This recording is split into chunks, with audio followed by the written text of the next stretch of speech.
that fresh morning.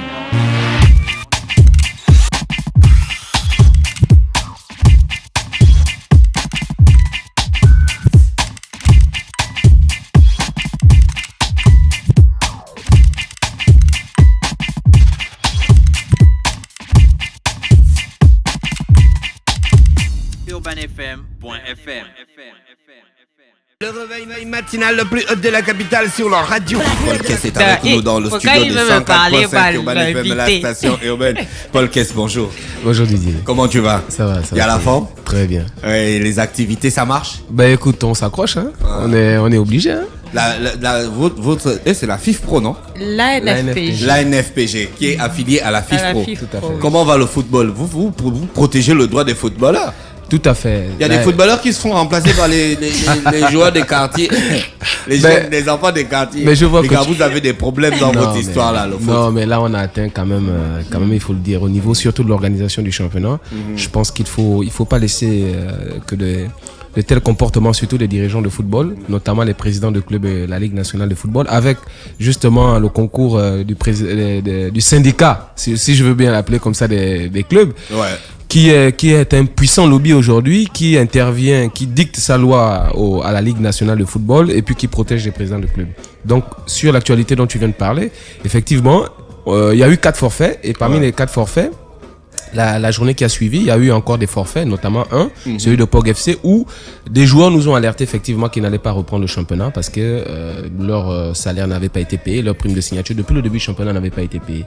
Donc ils sont rentrés en négociation avec le club. Mais le président, la vérité entre nous, est-ce que le football au Gabon rapporte de l'argent? mais bien sûr. Ça rapporte de l'argent. Comment personne ne va au stade? Personne ne va regarder les matchs de la Ligue? Non. Du championnat? Qui? Non, les gens vont au stade quand il y a une rencontre internationale.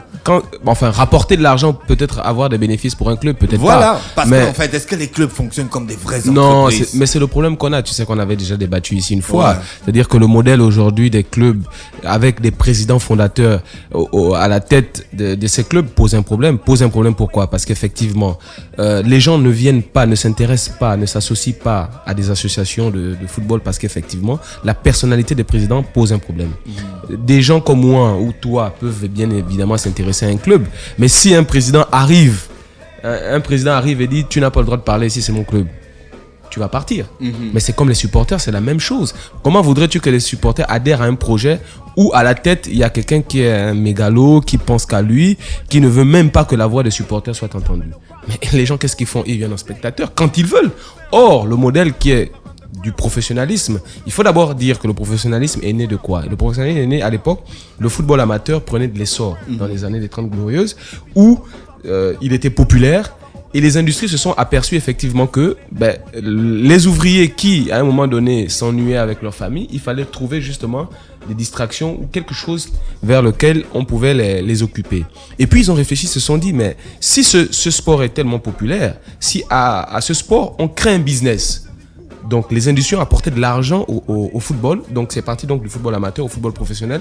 En quoi faisant? Ils se sont dit, si notre entreprise a plus de 5000 ouvriers, imaginez avec leur famille, une entrée de stade, ça peut faire quoi? C'est donc un gros business. Les écharpes qui peuvent être achetées, les maillots et autres. C'est comme ça en fait que le modèle du football professionnel est né. Et ça avait la chance d'avoir ces clubs avaient la chance d'avoir une identité, une forte identité. Ça veut dire que les clubs qui étaient sponsorisés par des entreprises, mais bien évidemment, tout le monde de l'entreprise se reconnaissait à travers ces clubs. Après, il y avait des clubs populaires, des clubs de quartier, bien évidemment, et puis qui ont tout à fait, qui ont eu aussi un modèle documentaire sur ça. Qui ont eu aussi un modèle business. Nous avons eu ce modèle plus ou moins à l'époque avec quand il y a eu Sogara, Shell et autres. Petrosport et tout. Mais avant ça, il y a eu aussi la régionalisation. Il y avait aussi des équipes à l'époque qui étaient des régions. Donc, il y avait un fort engouement. Mounadji 67. Par exemple, Eviso à l'époque. Moi, mais bien sûr. Eviso Star. Oui, Eviso, bien évidemment. Pas la formule. Ils avaient des chansons. Pas la formule. Ils avaient aussi l'orchestre. Pas la formule récente, mais bien avant. Donc, c'est des modèles aujourd'hui qui sont sociologiquement, qui peuvent tenir à notre championnat, si on veut faire un championnat aujourd'hui, c'est-à-dire avec un pôle dans chaque province, un club. Sinon, on demande aux entreprises, bien évidemment, moyennant une fiscalité attrayante, comme ça a été le cas avec l'ancien Premier ministre Léon Mébiam, qui avait pris des décisions courageuses, mais on ne peut le faire que si, évidemment, la structure du club actuel disparaît. Ça veut dire que les présidents des clubs aujourd'hui, qui sont présidents fondateurs, acceptent de disparaître pour faire en sorte qu'il y ait l'ouverture des capitaux. Ça veut dire que aujourd'hui, un club qui monte en première division, il faut qu'on lui donne un statut professionnel. Et ce statut professionnel doit l'exiger effectivement de se transformer en une société qui doit faire en sorte que la loi du capitalisme, c'est-à-dire que c'est celui qui a les moyens qui vient au club. Et puis il y a un modèle après. Non mais Didier, en fait, je suis un peu vénère parce que on l'explique tous les jours. Nous nous battons aujourd'hui pour la protection des footballeurs, mais nous nous battons surtout pour le développement de notre football. Et on a la tête justement des gens qui ont bien évidemment une expérience, une histoire. Quand vous prenez Monsieur Assélé, c'est des gens qu'on a besoin. Mais c'est des gens qui doivent comprendre que le football a évolué. Il faut qu'ils s'arriment à l'évolution du football. Sinon, regarde Didier, le président, le chef de l'État a donné, le gouvernement si tu veux bien, a donné de l'argent depuis 5 ans pour un championnat professionnel. Pour quel résultat? On n'a même pas un club qui s'est hissé en quart de finale de Coupe d'Afrique. Mais je peux te dire, puisque c'est l'objet... Non, mais Manga Sport a joué le CHAN et la coupe de la CAF, non? Non, Manga Sport joue comme Mounana. Ils vont faire de la figuration. Ça veut dire qu'ils vont chaque année pour aller se balader en Coupe d'Afrique. Ils ne sont jamais allés... Est-ce que tu as entendu même qu'ils sont allés en phase de poule? Ou bien qu'ils étaient en quart de finale? Jamais. Nous allons faire une publication dans bientôt où on va démontrer que on a pris 3 exemples, 3 clubs. Manga Sport, évidemment, Mounana et l'US Vitam. Je prendrai le cas de Manga Sport. Manga Sport, pendant les 4 premières années du championnat, nous avons les documents d'appui. Ils ont eu plus d'1,2 milliard. Quoi? Ah oui, si. Prouvé. Que l'État a donné. Ah oui. Mais vous oubliez. Mamba doit aller là-bas. Non, mais attendez, il y a ça. Et puis, il y a aussi que Manga Sport est sponsorisé par Comilog. Oui. Donc, Comilog donne encore de l'argent à Manga Sport. Donc, vous imaginez les budgets qu'ils ont.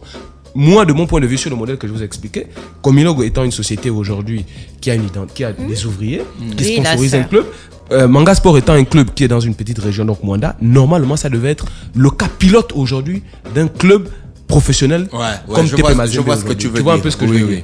Mais on s'est aperçu qu'en fait, les gens aujourd'hui qui malheureusement tapent sur le modèle du professionnalisme qui a été fait, qui disent que c'est l'argent qui pose un problème. Mais Didier, comment voudrais-tu qu'à l'époque tu avais 50 francs, dans ta poche on te met 2000 francs et tu penses que le problème c'est l'argent? Le problème c'est la gestion qui est mauvaise. Et c'est ce que nous dénonçons aujourd'hui. Nous venons aujourd'hui pour dire que à la tête de la Ligue nationale de football, il y a quelqu'un, évidemment, qui affaiblit cette institution. Monsieur Djambou. C'est lui aujourd'hui en complicité avec le lobby des présidents de club, à la tête duquel Monsieur Alabafal, qui décide de tout, en s'arrogeant toutes les règles même de la FIFA, de la CAF et même de leur statut. Ouais. On a eu des exemples patents. On a récemment le président de la FEGAFOOT qui a fait son homélie à l'Union en venant déclarer clairement que les joueurs ne l'ont jamais contacté pour des problèmes de contrat. Que les joueurs... Ah d'accord, donc c'est les joueurs qui doivent le contacter. En fait, ce qui se passe, c'est quoi? Le gars, il a des problèmes, c'est vrai. Non, ce qui se passe, Didier, c'est que... Parce que moi, je ne peux pas accepter qu'un quelqu'un qui est à la tête d'une institution aussi forte l'affaiblisse et vienne mentir dans un média qui est plus ou moins national.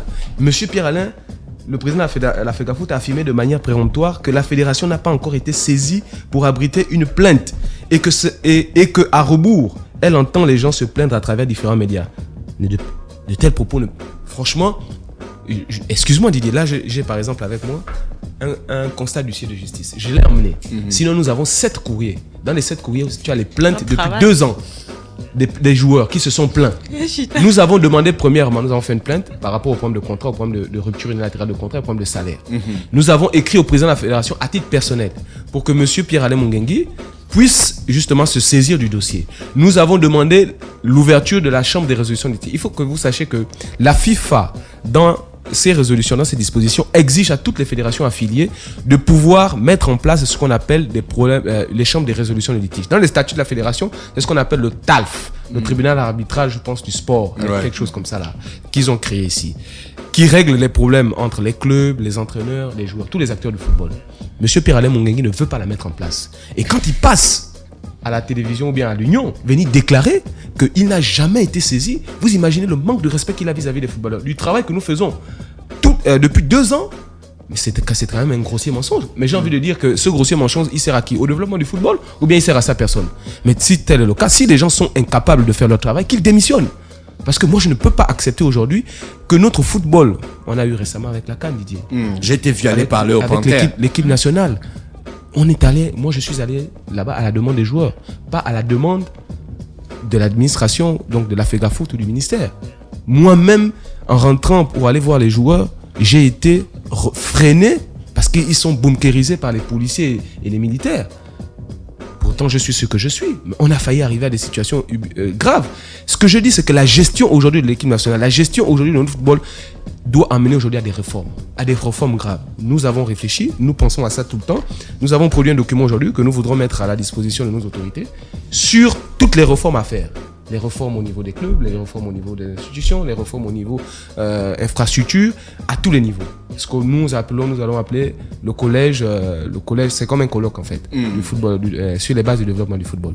Donc nous sommes disponibles et nous refusons, franchement Didier, je te remercie de me donner cette occasion, je refuse aujourd'hui que quelqu'un passe à la télévision et venir dire que les footballeurs ne se sont jamais plaints, quand bien même ils ont des difficultés. Je rappelle à juste titre, là, nous allons partir. Nous avons plus de 40 assignations que nous avons faites. Souvenez-vous qu'Akanda est le club l'année dernière qui n'a pas payé les joueurs près de 11 mois.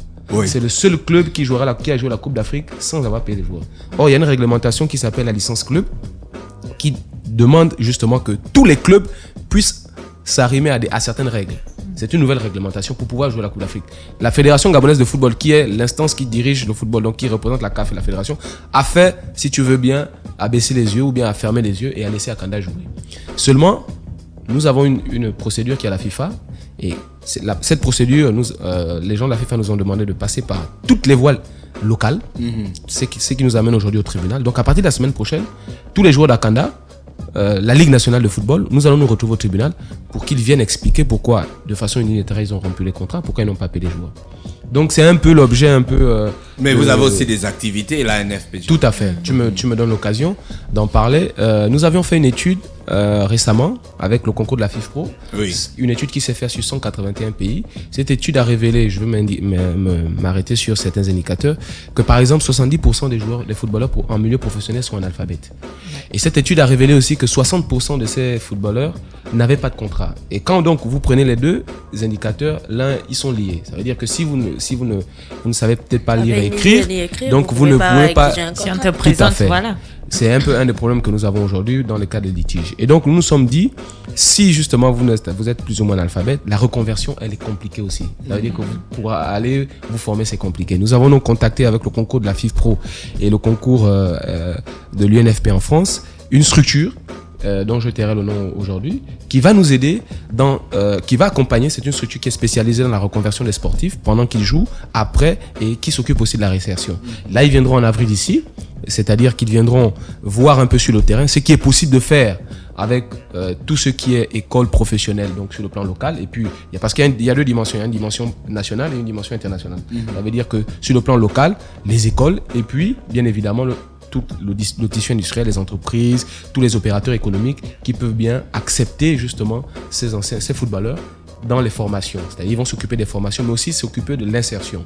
D'accord. Cela m'amène justement à pouvoir interpeller nos autorités aujourd'hui. Il faut qu'on crée un fonds sur la reconversion des footballeurs. C'est très important. C'est important parce que la retraite, c'est en 35 ans, c'est encore jeune. On a la malchance de ne pas avoir un métier qui nous permette de pouvoir cotiser, de pouvoir avoir un niveau de cotisation qui puisse nous avoir bénéficié de la règle. Quand bien même, on doit bénéficier de la CNAMGS, on doit bénéficier de la CNSS. Donc, il y a beaucoup de choses qu'on peut mettre en place. Il suffit juste qu'il y ait de la volonté. Et malheureusement, je dis bien, ce projet du professionnalisme, les clubs l'ont tiré vers le bas. Et c'est dommage. Parce qu'on a perdu des années, on a perdu de l'argent. Merci Paul Kessani qui est avec nous ce matin sur les 104.5 Urban FM, la station urbaine. Avec lui, on parle toujours des questions intéressantes en ce qui concerne le sport. Ingrid, toi tu es dans l'association nationale. Ouais, c'est mon SIG. D'accord. Vous êtes sur les 104.5, on va retrouver Joda Crazy Boy pour la cour des grands et retrouver notre artiste du jeudi. Stop Fresh Morning.